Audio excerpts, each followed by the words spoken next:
Bom dia a todos, em especial ao presidente da banca e meu orientador, professor Fabiano André de Souza Mendonça, em nome de quem também cumprimento aos demais membros, professor doutor Nelson Juliano, professora doutora Yara Gugel e professora doutora Marisa Duarte, bem como a todos os presentes. O trabalho, de minha autoria,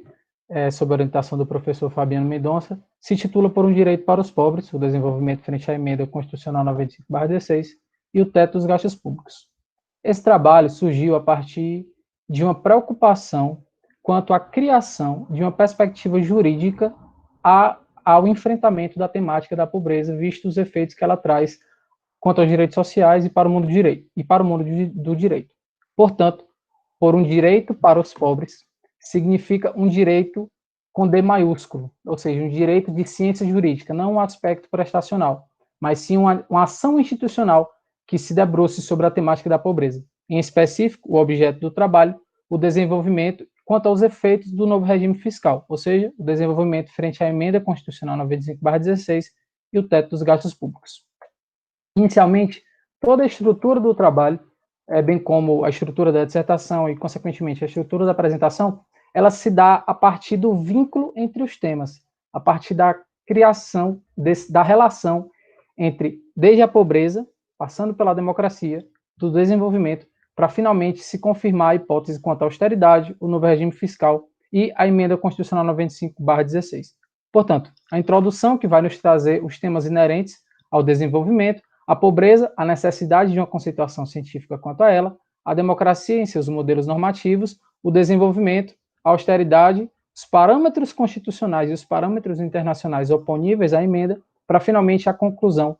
quanto à perspectiva jurídica da necessidade do enfrentamento à pobreza. A introdução, ela nos traz, inicialmente em sua justificativa e a problematização, a ideia de o que se busca. Busca responder qual o fomento do problema de pesquisa. Naturalmente, se busca, fomentado pelos objetivos constitucionais, desde o artigo 1º e principalmente o artigo 6º quanto aos direitos sociais da Constituição, e, sob o âmbito internacional, as ODS, o Objetivo de Desenvolvimento Sustentável da Agenda 2030, que trata sobre a erradicação da pobreza, a paz, a justiça, a transformação sustentável e o desenvolvimento. O que traz ao trabalho um necessário confronto entre as capacidades e as necessidades, visto que isso gera efeitos paulatinos, a gestão pública, as implicações jurídicas, fomentado pelo aspecto doutrinário. Portanto, como fazê-lo? A opção do trabalho foi, como eu falei, tecer essa organização lógico-dedutiva do vínculo entre esses temas, para se parametrizando cada tema, cada conceito, se poder definir um ideário que chegue à confirmação da hipótese e à investigação da hipótese, finalmente, a investigação da consolidação da democracia, que se vincula ao desenvolvimento, e quanto à inconstitucionalidade da emenda. A pobreza, por essa necessidade quanto a um tema que parece, por vezes, se confundir e tangenciar com a mendicância, com outras questões de direitos, há uma necessidade, e essa foi uma preocupação desse capítulo, a pobreza em sua conceituação científica, ou seja, da mera retórica à conceituação, sob os aspectos práticos, desde a compreensão econômica do tema, passando pela dinâmica da renda, bem como e principalmente a compreensão jurídica, ou seja, a seara constitucional, a seara para assistência social e o aspecto jurisprudencial que a pobreza e essa temática pode assumir, o que principalmente, quanto ao conteúdo normativo, nos aproxima da dignidade da pessoa humana. Em seguida, em relação às fronteiras da pobreza. Essas fronteiras da pobreza, como uma colaboração nossa do trabalho, ela faz unir a doutrina das fronteiras da justiça de Martha Nussbaum, que nos diz em relação a determinadas características que nos afastam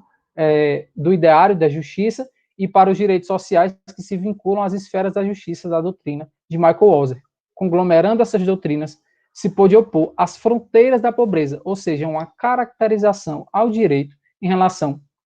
à temática da pobreza. Um ser pobre caracterizado por um estado de acesso, ou melhor dizendo, o desacesso a determinadas prestações. Em seguida, quanto ao aspecto de fato econômico, eu diria a positivação econômica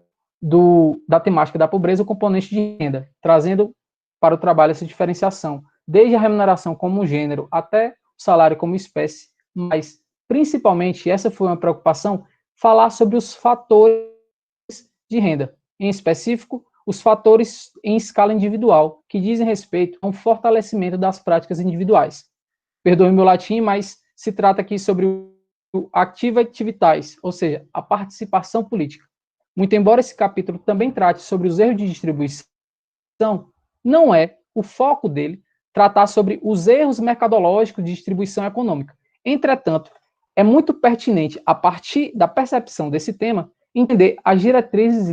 linhas de ação que vai gerar as ações legislativas e, consequentemente, a emenda que vamos nos debruçar quanto ao objeto do trabalho, sobre essas diretrizes que se dá ao mundo jurídico.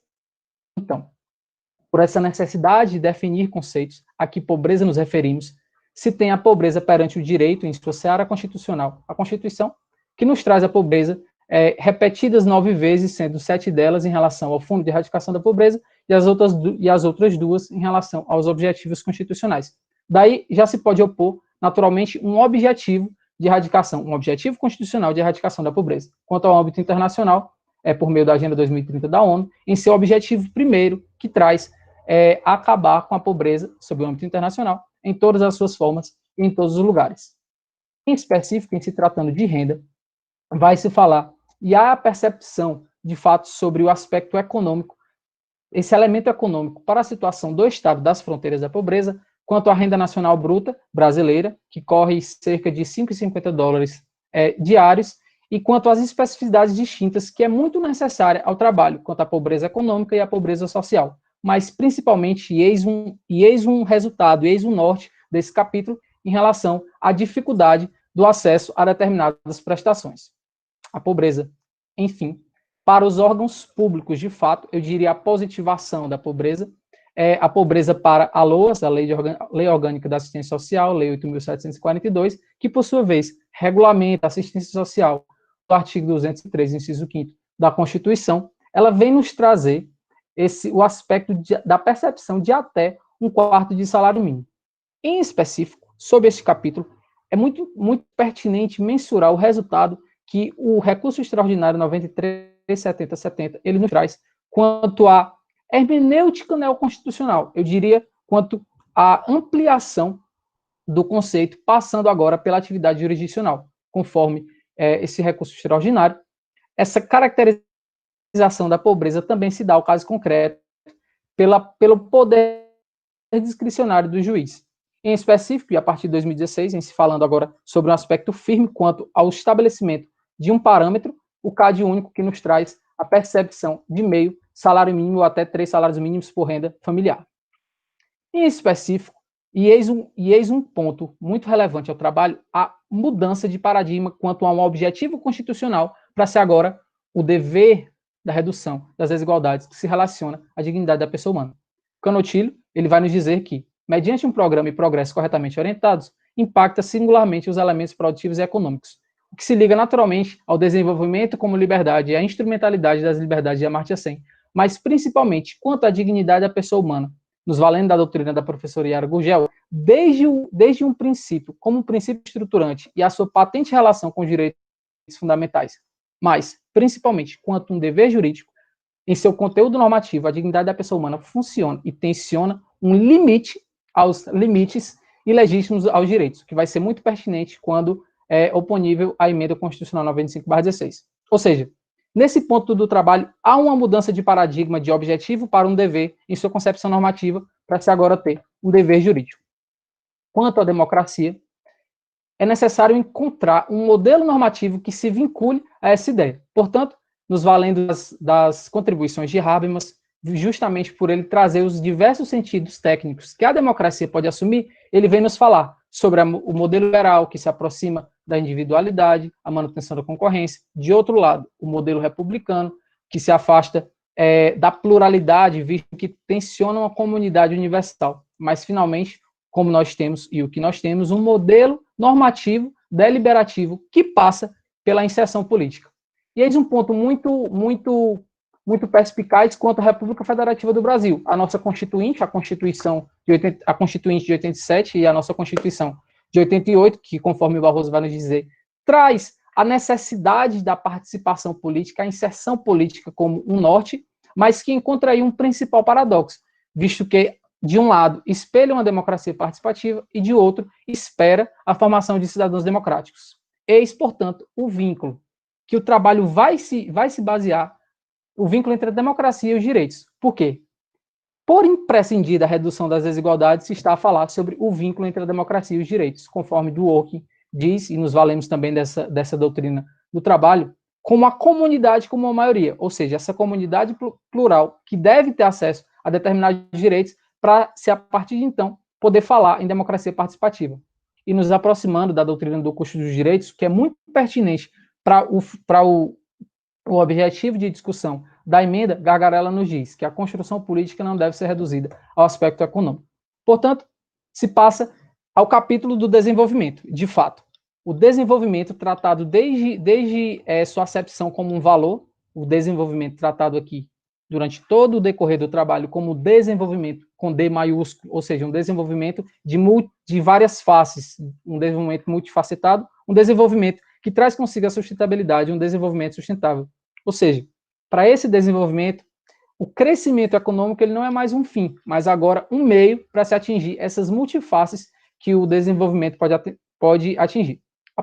partir disso, se traz a doutrina da professora Feitosa, que nos diz que essa mudança de paradigma surge como uma prudência sobre as crises, visto que essa mudança em relação ao efeito do crescimento econômico vem nos trazer as alterações políticas e jurídicas necessárias à percepção constitucional.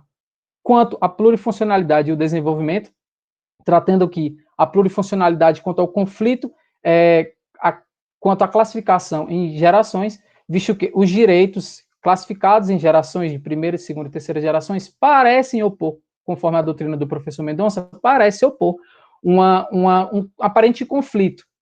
e, consequentemente, uma não prestação jurisdicional. Entretanto, sob essa perspectiva das funções em que os direitos podem assumir funções individual, social, ambiental e desenvolvimentista, o desenvolvimento ele se apresenta como um direito, ou seja, como a possibilidade de um direito não discriminatório e amplo acesso às políticas públicas, que se liga à instrumentalidade das políticas públicas como indução do desenvolvimento. A indução tratada pelo então ministro Eros Grau e professor Eros Grau vem nos falar dessa intervenção do Estado por indução que nos traz as condições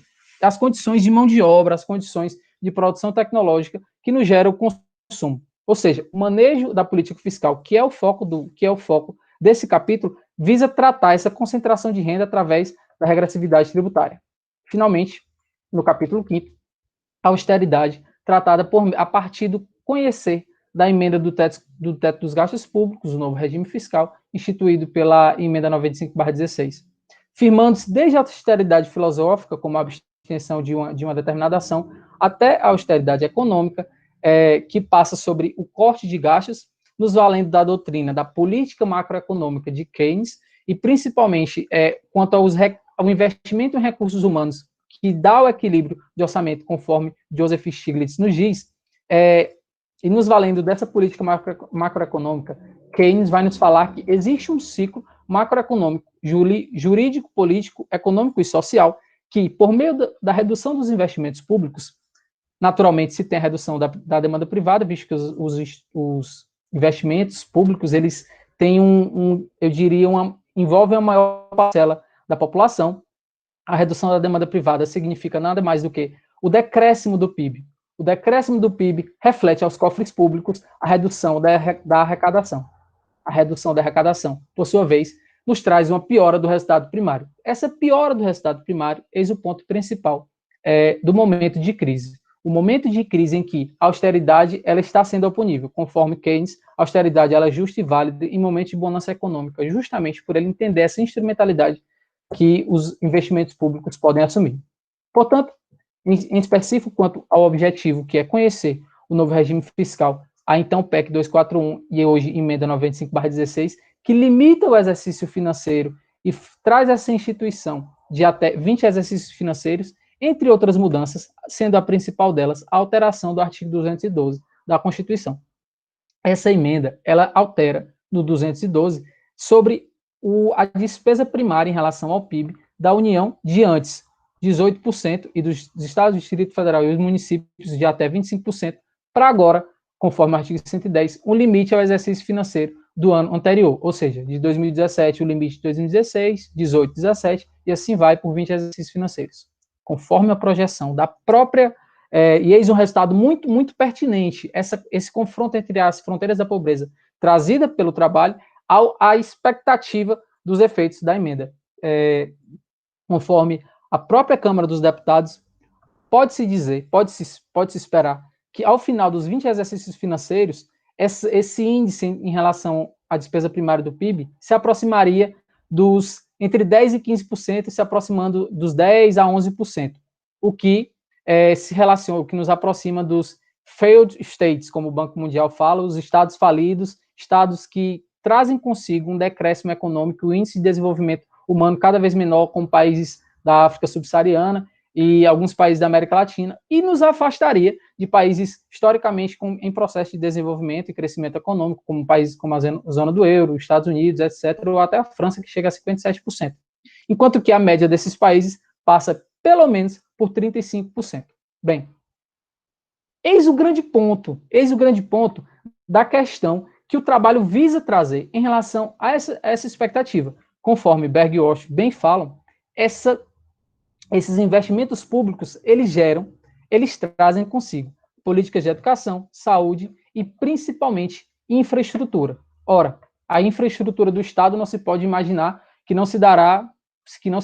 de outra maneira, senão por uma ação governamental. Ou seja, essa instrumentalidade necessária vinculada aos investimentos públicos são o que fazem para eles o crescimento de renda e, consequentemente, o desenvolvimento. Finalmente, quanto aos parâmetros oponíveis à emenda, ou seja, o trabalho teve essa preocupação de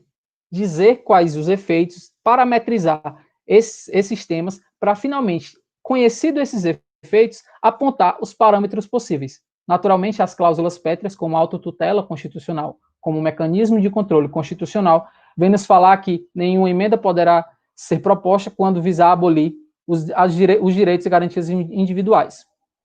O grande ponto nesse capítulo diz respeito aos determinantes positivos. Não mais a alteração, pura e simplesmente, eu diria, da nomenclatura, da positivação, da retirada de direitos, mas quando se faz ruir, e essa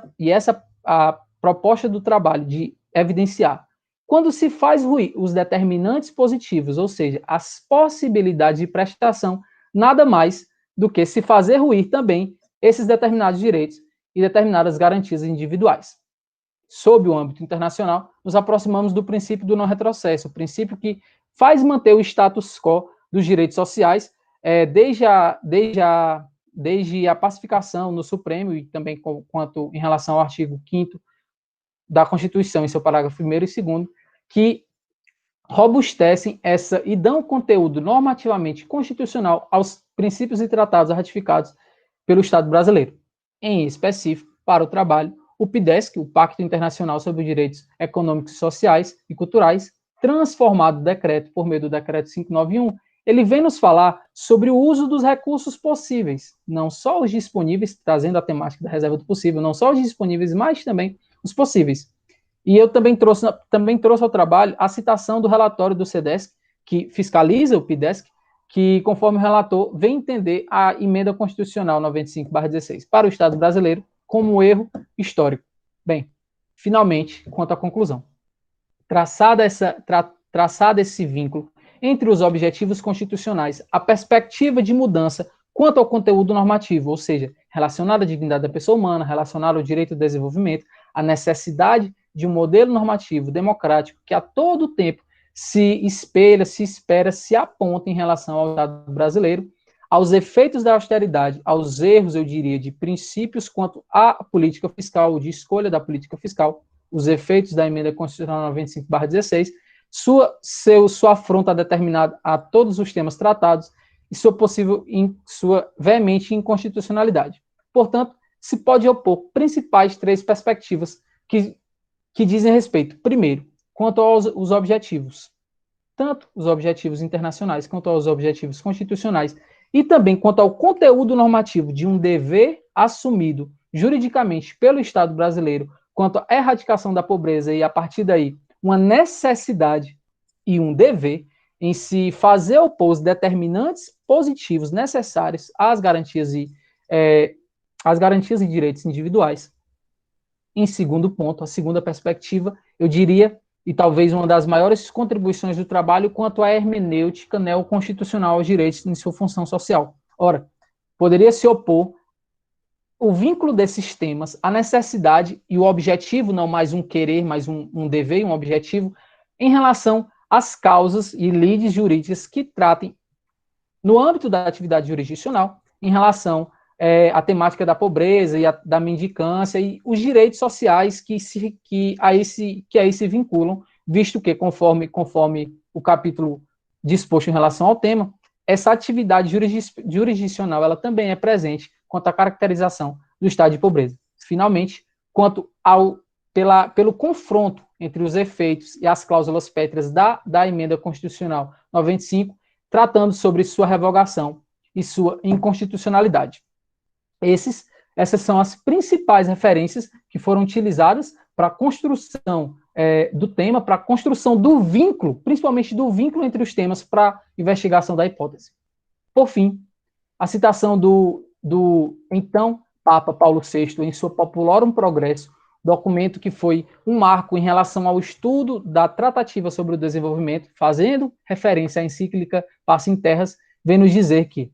combater a miséria e lutar contra a injustiça é promover não só o bem-estar, mas também o progresso humano e espiritual de todos, e, portanto, o bem comum da humanidade. A paz não se reduz a uma ausência de guerras, fruto do equilíbrio sempre precário das forças. Constrói-se dia a dia na busca de uma ordem querida por Deus, que traz consigo uma justiça mais perfeita entre os homens. A paz, eu diria, o mercado, eu diria, a economia não se reduz a uma ausência de guerras, pelo contrário. Fruto do equilíbrio sempre precário, abre parênteses, sempre precário das forças mercadológicas, fecha parênteses, sempre precário das forças, mas constrói-se, abre parênteses, sob um aspecto jurisdicional, político e social, na busca de uma ordem querida por Deus, que traz consigo uma justiça, abre aspas, um desenvolvimento mais perfeito entre os homens. A todos, meu muito obrigado.